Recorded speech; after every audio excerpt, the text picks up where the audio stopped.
මම තව එකක් පෙන්නන්න මෙන්න මෙහෙම. රයිට්? දැන් ඔය අබුදුහාමුදුරුවෝ කියන චක්කුම් පටිච්ච රූපේචු කියලා මොකද්ද කතාවක් කියනව නේද? ත්‍රිපිටකේ එහෙම තියෙන්නේ. ඈ? හරි මම ඕක පෙන්නන්න මෙන්න මෙහෙම. රයිට්? දැන් හිතන්නකෝ දැන් ඔයාලා දැන් මම ගන්නම් දැන් ඔයාලටත් ඒක නිර්මාණය කරගන්න පුළුවන්. ඔයාලගේ ඉස්සරහා තියෙනවා කියලා හිතන්නකෝ ලස්සන රෝස මලක්. හරිද? හරි. දැන් අපි දැන් ඔය රෝස මල රතු පාටයි කියලා ගමුකෝ.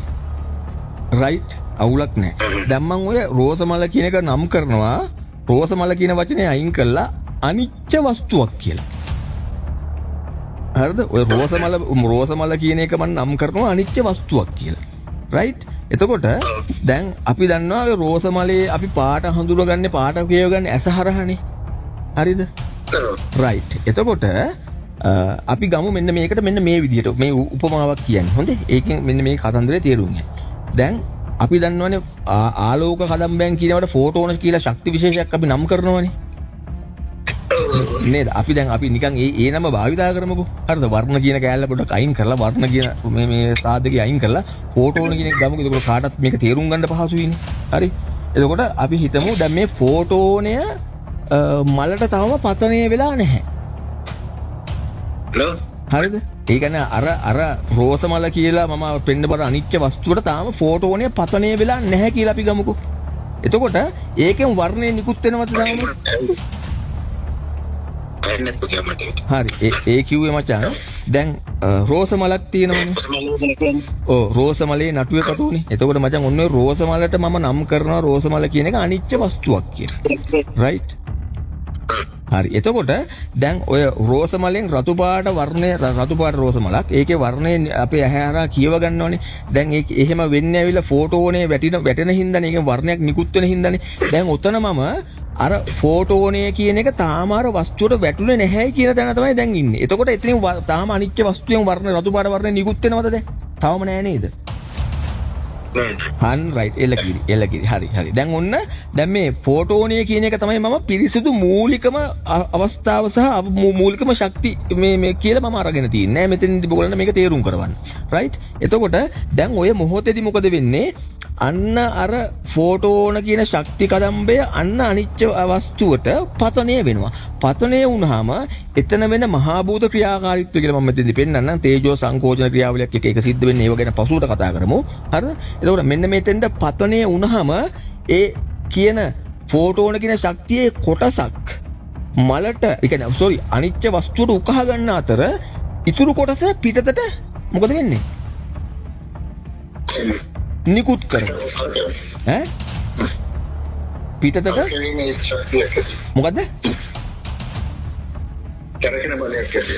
ඒ ටික ඔක්කොම චූට්ටක් පැත්තකින් තියන්න වසංක. ඒ කියන්නේ ෆෝටෝනේ කියන එක දැන් ඔන්න අර අනිච්ච වස්තුවට වැටෙනවා. වැටුණට පස්සේ ඒ ෆෝටෝන ශක්තියෙන් කොටසක් අනිච්ච වස්තුවට උකහා ගන්නවා. තව කොටසක් මේකට පිටතට නිකුත් කරනවා. ඒ නිකුත් කරන එකනේ අපිට රතු පාට වර්ණයේ විදිහට පේන්නේ. තේරුණාද? රයිට්. හරි. පොඩ්ඩක් කියන තාම ඉවර නැහැ. එතකොට දැන් මම කියන්නේ ෆෝටෝනය කියන්නේ ප්‍රධාන ශක්තිය විදිහට මූල ශක්තිය විදිහට නෙගත්තේ. එතකොට ෆෝටෝනය මලට වැටෙන මොහොතේදී එම ශක්තිය එහෙම නැත්නම් මෙම ශක්ති භවාංගය ඔන්න පැහැදිලි වෙයි දැන්. එතකොට මෙන්න මේ ශක්තියේ භවාංගය පාරිශුද්ධයිද නැද්ද? ෆෝටෝනය පාරිශුද්ධද නැද්ද දැන් උතන? රයිට්. එතෙන්ට වැටුණාට පස්සේ මොකද වෙන්නේ? කොටසක් අරකට උකහාගෙන ඒ පාරිශුද්ධ ශක්තියම නේද නැවත වතාවක් අපේ ඇහැ කරා ඉන්නේ රතු පාට වර්ණයක් විදියට. එතකොට දූ වර්ණ වෙලා නේද එන්නේ? ඒ කියන්නේ අර භවාංග ශක්තිය. හරිද? ඒ භවාංගය කියලා කියන්නේ නියමයක්නේ. දැන් අපේ අය ওই නියමයන් දන්නේ නැනේ කොහොමද යොදන්න ඕනේ කියලා. ඒ අර ෆෝටෝනේ කියන එක අපි ගත්තොත් වර්ණ කියන එක වර්ණය තමයි මෙන්න මේ භවාංග මූල ශක්තිය. ඒකට මේ මූල ශක්තිය අනිච්ච වස්තුවට වැටෙන මොහොත තමයි භවාංගය. ඒ කියන්නේ පිරිසුදුයි දැන් ওই මොහොතේදී. ඒ මලට වැටුණාට පස්සේ ඒ පිරිසුදු ශක්තියේ කොටසක් මලට උකහා ගන්න අතර කොටසක් පිටතට නිකුත් කරනවා. එතකොට මේ පිරිසුදු ශක්තිය දෙකකට කැඩිලා ඒකේ කොටසක් ඇහැ කරා එනවා වෙනත් ස්වරූපයක් අරගෙන. එකම ශක්තිය වෙනත් ස්වරූපයකින් රතු පාට වර්ණයක් විදිහට අපි ඒක නම් කරනවා. රයිට්? එතකොට ඒකේ තියෙන කතා ගොඩක් තමයි එකක් අර වස්තුවට වැටෙන මොහොතේදී කොයි කොටසද ශක්තිය උකහාගත්තේ කියන එක අපි දන්නේ නැහැ. එක කරුණින් ඇස අනිච්චයි. එක කරුණින් තමයි ඇස අනිච්ච වෙන්නේ. මං කියන කතාව තේරෙනවද?